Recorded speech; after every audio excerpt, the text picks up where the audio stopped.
So if you're clicking on this video, that means that you either plan to, are in the middle of, or in the future maybe might want to make a short film or a feature-length film. This might be the most important video I ever make on this channel, because everything I'm going to talk about in this video, either I've done it or I've seen a lot of other people do it. It's like just knowing these things can give you a way better end result, or just have like an easier time like going through production and pre-production and post-production.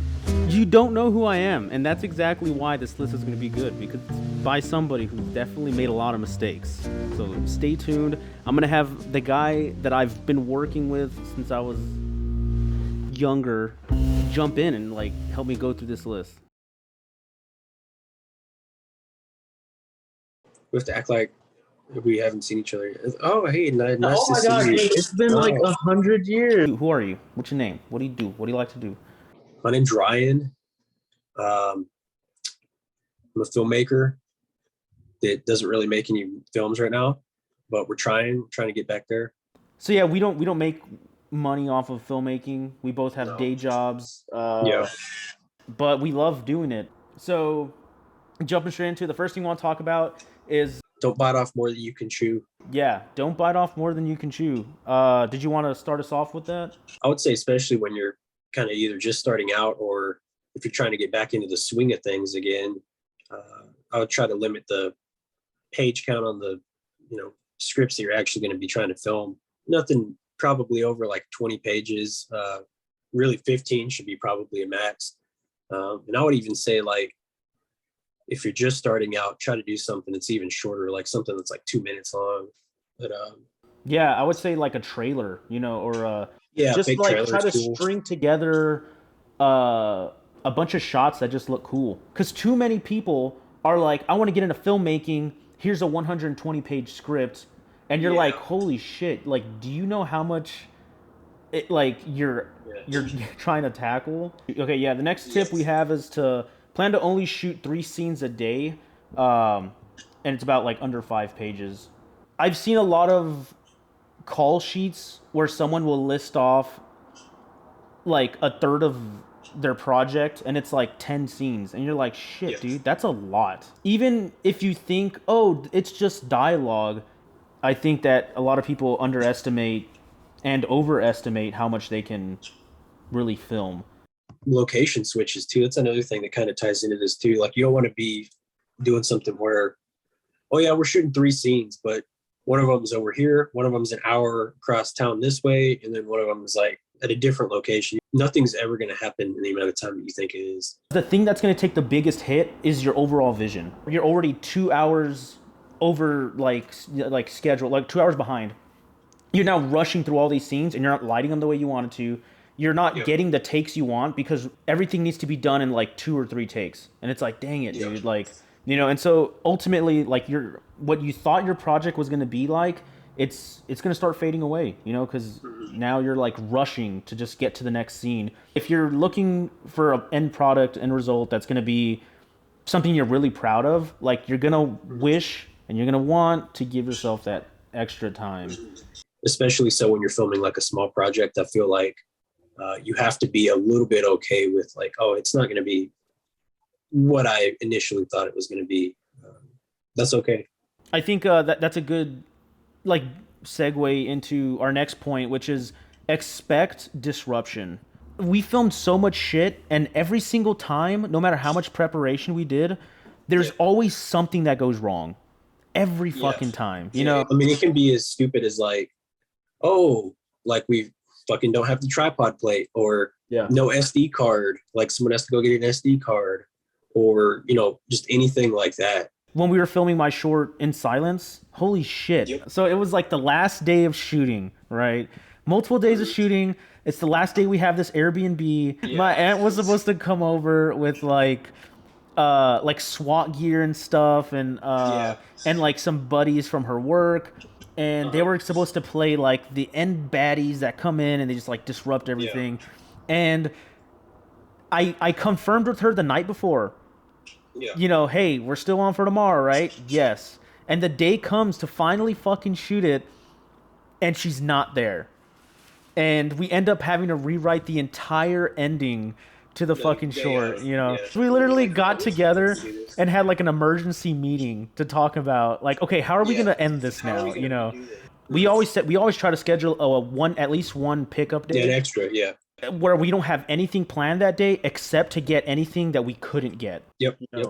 And again, if you're doing 15 pages of shooting, that's 3 days of shooting. That's adding in a fourth day just to kind of be okay with like if anything bad happens. So the next thing we have on our list is oh yeah, don't be afraid to fail. There was this saying that we used to have when we used to film every week, and it was like it's just a short, like it's just a micro short. We were filming these in one day, you know, and some of these scripts were 1 page, some of these scripts were like 5 pages. Yeah, some of them go against everything we've suggested already. Like, yeah, don't do this and don't do that. We were doing that. It kind of became like something we had to stop saying, but it was like, you know, it's just a micro short, you know. That pretty much told us like it's okay. Like there's no real consequence to this. You know, this is for fun. Yeah. This is something that we're doing for practice, you know. And there's a lot of like bonding that happens and just like going through the thick of it, you know. I know on some of our like more ambitious things that we've done, even though it might not have worked out, I don't look at it and be like, oh, like I wish we never did that, or I wish like I didn't spend that much time doing that.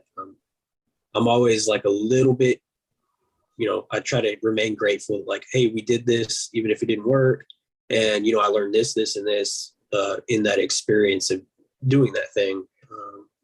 So I know that's not easy for everyone to, you know, kind of keep that mindset, especially if something's like you consider like a huge failure for yourself. But yeah, you have to be able to, you know, pick yourself back up or have other people that help pick you up. Yeah, have a good support system. I think another thing to keep in mind is like you can always nothing's stopping you from filming it again. Yeah, exactly. You know, it's people like you film their own try projects all the time over again. Yeah. Exactly. It's like, dude, you can film this and just think it's complete garbage and then try it again in like a couple years, you know? And then if that sucks too, guess what? You can do it again. You know, like Yeah. This isn't. There's no rules for that. you're not in Hollywood yet, you know? You're not in a fucking big screen where people are like, "Damn, this is like the 5th fucking Spider-Man remake." Next one is think about your fucking special effects. There's nothing worse than having a great story, right? And like great acting. And then when it comes down to the crucial scene where you see the monster or that person gets their fucking head cut off and it looks like fucking shit. Like when that happens, it completely ruins your project. It can turn a fucking drama or a horror into a comedy. It can completely take someone out of the immersion of your story. And it's something that too many people, when they first start out, are like, oh, I have a friend who does makeup and she's great on Instagram. And then like it turns out that like, oh, the scene that you wanted to shoot that day, like first off, makeup takes a very long time. Very long time. Like expect like anywhere you can expect up to like 6 hours. You know, Yeah, honestly. like, it's like depending on what you're trying to do. And so you need to make sure you're talking to your fucking makeup artist and make sure that you're testing shit before your shoot. Because the last thing you want is a situation in which we had where, not naming anybody, but it's like literally we've been planning a whole year for this. Yeah. And the night before, the person doesn't know how to do the makeup that we're trying to do. Yeah. Don't just be like, hey, I want a fucking scene where like someone's eyeball gets plucked out, and then expect the day of the shoot without any other further communication for the makeup artist to come and do exactly what you're thinking. You know, it's like, okay, you need to talk about like, are we seeing the eye get plucked out, or are we seeing the aftermath? Is there other wounds going on there? You know, like there's so much more, you know, and you need to constantly be in communication with your makeup person. And if you're going to do special effects, like through Premiere or fucking After Effects or Blender or whatever the fuck, like make sure that you know how to do it, or you've seen whoever's going to be doing this, what it's going to look like, because you don't want some shit that's going to look like garbage, you know? It's like, damn, it's been building up to this moment and it looks bad. I mean, that's why even on like major productions, they do like a screen test and stuff like that. Right? yeah, just to They're make like, sure. we want to see how this is going to look. Like, is it going to look Yeah. stupid or? Oh yeah. If you realize that you can't do whatever effect you're trying to do, that's part of filmmaking, man. So can we film around it? Can we Yeah. write around it? Can we, Yeah. cut to something else? Like, there's got to be something. And there are tons of movies out there with examples where, not everybody's eye pluck scene is exactly the same. Yeah. And try to get inspiration from, movies and shows, and, don't let that be the thing to like mess up your project. Filmmaking is problem solving, so you're always going to run into. It's also with the disruptions, with everything else we've talked about. You're always going to run into something that you're going to have to think on your toes, like you said. We'll get through this next scene or this next scene, this next little thing real quick. Be transparent with your actors.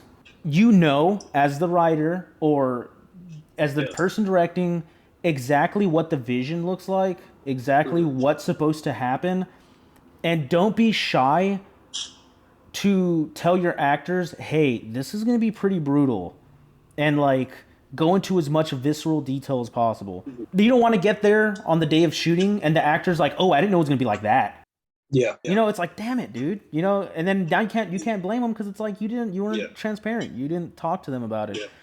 A lot of good actors, it's like if they get caught in the moment, like they're going to feel like everything's actually happening to them, right? So like they might be reliving something that you don't know about that they've gone through or something, or you don't know what they have to conjure up to get into a certain mindset. I know people who work in like theater, and she's told me like, you're working on this production for like a month before it actually like shows, before like they're actually like having showings of it or whatever. And like a day before like the actual opening night or whatever, it's like, oh, hey, the director's like, would you guys be okay with like, having like a scene where you and this other person are showing like intimacy or like doing this? And it might even be something where the actor gets thrown on the spot. So I don't know. You have to be careful with when you're directing, or even if you're not directing, if you're writing stuff, like you have to see what the actors might be okay with. And you don't want to ever put somebody on the spot where they might feel like they're obligated to have to say yes or something. Like you don't want to ever put somebody in a position like that. And I would also say if you are an actor, when you're watching this, you don't ever have to say yes to something like that if you're not comfortable. But again, communication, being transparent with the actors. Yeah. Okay. So jumping into the next one, it's set clear roles for everybody. Yep. So when people don't have clear roles, people start stepping on other people's toes. There's nothing more annoying than you start recording, like, and you're the cinematographer. But then I have someone breathing down my neck, and they're like, hey, you should do this shot that's like Quentin Tarantino, or you should do this shot that's like Edgar Wright, or you should do this shot that's like fucking Citizen Kane. And it's like, okay, like I get it, you're super excited, but like I've already been through all this, like like the whole like storyboarding and shot list with like the director. This is what they want. We talked about each scene, like, and it's okay to throw suggestions every once in a while, but it becomes really annoying when someone starts to do that. Another thing that happens is when people don't have clear rules is they start to just like fuck around. Yeah, for sure. Like fucking around on set, and it's like there's definitely a time to like have fun. I mean, you're filming a freaking movie. You're filming a project. Like it's gonna be fun. There's gonna be messing around, but it needs to be controlled. There's a time and a place. The moment we say action or quiet on set, I better not hear anything. Because these mics are pretty powerful and they could pick people up 2 rooms over. And sometimes you're looking for people and you don't know where the fuck they're at because all of a sudden they decided, hey, you know what? It's going to take them maybe 15 minutes to do the scene. I'm going to run to the store. I'm going to go run to the store. Who wants to come with me? And then they take somebody that you need. Sometimes that happens too. Because you run into enough problems even where people do have clear roles. And this definitely goes into the next thing. And in small amounts, it's fine. Again, we're not trying to be like, everybody here needs to be like on top of the shit. It's like, but if you're not a very vocal director, like you're going to get run over. Yeah, people are going to kind of walk all over you. Not even that they're trying to do that too, but Yeah. they're going to keep doing it unless you say something. And Which kind of brings us to the next point. Sometimes you're going to have to be a dick. So you're going to have to be the guy to be like, hey, like, I understand you're super excited, but right now we need quiet on set. You know, This is you're my gonna have to set. be the Yeah, this is my set. Do you know why I'm here? No. no, but No, you're going to have to be the guy to kind of kick people off set. Yeah, set boundaries. We can't be having distractions every time we do a new take. have like a fucking designated, almost like a fucking timeout area. It's like, hey, Go to the shed. No. you run into this even with people who aren't necessarily being disruptive. Sometimes just having like too many people in the room Mhm. is like a distraction in itself. So it's like, you know what? Like, if you're not in this scene, like, go over to this other like area. Naturally, when people are on set, everyone wants to gravitate where the action is happening, right? And it's like, if like we're going to be having a lot of restroom or bathroom scenes in the short we're working on, and it's like, I can already tell that's going to be a thing where it's like, hey, whenever we're in here, we only need the actors, the camera guy, and then maybe the director, you know. Depending on how we're filming that. Yeah. And so it's like, sometimes you need to strip it down to that, you know, just to make sure the actor doesn't get too distracted, that we're keeping the mood there. Because sometimes it is like a really dramatic scene, and what sucks is like having like people chuckling, snickering, and just kind of like lollygagging, you know? Mood. Yeah, and it's like, dang, dude, like, we're trying to get serious here. But yeah, you're gonna have to be an asshole. You're gonna have to kick people off. You're gonna have to pull people off to the side. And I'm not saying like yell at them, but you're gonna have to kind of put your foot down. And I know some people might see that as like a dick move, is to kick someone off set. But it's like, dude, I mean, what's worse is like all these people are here to do this project, and you're not willing to kick this person off set that's like throwing everybody off. yeah. And I would say, you know, don't do that. Like the first, like give them a few. No, yeah, give them some. Yeah, don't be like. Do it on first defense. Just be like, get the fuck out of here. yeah, Like, you know, after you've put them off to the side, if they keep doing something, it's like, then it's like, you know what, you're not helping here. Like, talk to them, and if you have to kick someone off set, hey, no hard feelings, man. I just come back tomorrow. You know, whatever you feel like doing, but it's like you're gonna have to do that. if you're just gonna go home and think about what you've done. yeah, Yeah. Come back with this signed form from your parents. Yeah, from your parents with the fresh mindset. Yeah. All right, so let's look at the next thing we have on here. Give time to pre-production. I don't want to say nothing's going to go according to plan, but a lot of things that you plan are not going to go according to plan. When we were first starting out, we would kind of just have the attitude of, you know, we'll show up on set, kind of have like a vague idea of like what we're going to do, and we'll start, you know, just jump into it. We'll start filming, or like we'll figure it out when we show up there. And what we've kind of found is when you're unprepared in that regard, it makes it a little bit more difficult to problem solve sometimes when you show up somewhere. Even if you have like some kind of a semblance of a plan before you show up somewhere, and then, you know, you realize, okay, this isn't going to work exactly this way, because you were thinking critically about everything beforehand, it kind of helps you for, you know, if you didn't maybe think of all the things that could go wrong, you're still kind of already in that frame of mind where it's like, okay, like we can figure something out from You get less thrown off track. through a few different alternatives. Yeah. The lighting is a big thing too, because a lot of times you might think like, you know, we'll just show up and we'll figure out how to light it on the day of. And for some people that works, but We try to film this scene by ourselves, like prior to shooting. You know, it's just like you and me are stand-ins, right? And it's just to figure out like, okay, cut down time, you know, because it's so much is this easier. going to work? Yeah, it's so much easier when we go on set and it's like, oh, do that one lighting setup we tried, and bam, you're fucking done in like 10 minutes. Yeah, and what that gives us time to do is, hey, maybe if we do want to start filming what we're supposed to film tomorrow because we have extra time, we can do that. Or if like the actors are kind of feeling like tired that day, sending them home early because we fucking planned it out, you know. We definitely didn't put a lot of time into pre-production when we first started doing this, and our shoots were a lot longer, you know. So the last two things we have, this next one is think about food. It sounds kind of stupid, but after a lot of shooting, people get really exhausted. The morale starts to get low, and sometimes food, mealtime, lunchtime is the thing that can make everybody like fucking fresh and like ready to go again.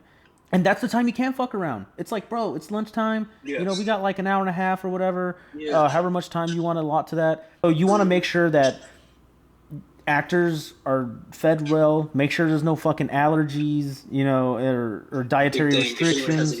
Yeah, dietary restrictions. Yeah. And confirm with them, because there have been times where we ask them at the start and they're like, nah, Yes, we're like, no. and then fucking the day of shooting, they're like, oh, I started this thing a couple of days ago. And you're like, oh, fuck, dude. Like, food can be underrated. So, and don't just like throw money at it. You know, think about it. You know, take some time. If you don't want to do it, find someone who will. You know, like when we had Dana that was fucking great. You know, every day there was something there. Don't be the guy who's like, fuck, just get a bunch of hot dogs. Yeah, or like pizza rolls. Yeah, pizza rolls, dude. Like, make some fucking food, man. Like, get your mom involved. Get your dad involved. Grandma. Yeah, hey, grandma. Especially if you're not paying the actors. Like, if it's something where there's like no budget at all for actors, food goes a long way. I'm just saying, again, food, it's the reset button for fucking filming. Lastly, we have on our list is thank everybody who helped you. Some people are doing it for free. Yeah, it just a thank you can help grow your network, and if you're just new, that's going to be super crucial to the future of making stuff. No, another thing that we kind of talked about was keeping people updated on like the status of a project. Yeah, I was gonna say pretty often after filming, it'll just be dead silent. It's like, all right, last day of shooting, finishes, wraps, and then it just drops off, and then you don't know, like, did it ever get released? Did it? And we've done this. You just kind of like I was gonna drop say, people these are all off. And things. People come back to us like, hey, did you guys ever release it? Or hey, did you guys ever edit together my scene so I could put on my reel? And it's like, fuck, like, damn, like we you know, something happened, you know, and we just couldn't bring ourselves to like finish it or whatever. Yeah, and maybe that'll hold you accountable too. It'll kind of help people kind of be like, give you some motivation, you know, to like hold you accountable for putting it together. I feel like pretty often you'll run into mean people in photography and video. People who are just like mean. It's like, man, dude. Yeah, for like no reason. Yeah, it's like, I'm here to help you out. Like, I'm not trying to like, you know. If you guys are in San Antonio or Fort Worth or around these areas, you can hit up Ryan, or you can hit up me. Hit us both up. We usually work together. Now, all right, cool, man. We'll probably do another one of these. Yeah. Fuck it, we should see if we can have Tommy on one of them. Yeah. Or something. How to get started, right? Yeah. I think that'll be a cool kind of thing. Yeah, because that's overwhelming too.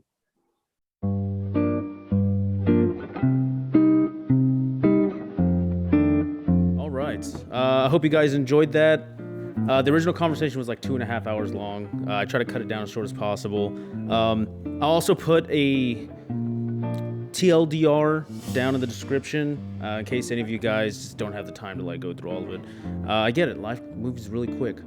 Shout out to Ryan. Thank him again for joining us today. It was great. Hopefully we can get Tommy in next time. Good luck on y'all's projects. You don't have to follow all these rules. These are just things that we felt could really help.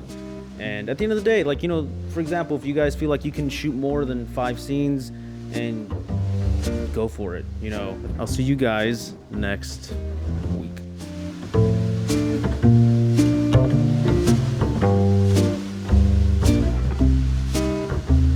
But an idea on paper is more valuable than an idea you just keep like in your head or just in like an outline form. Yeah.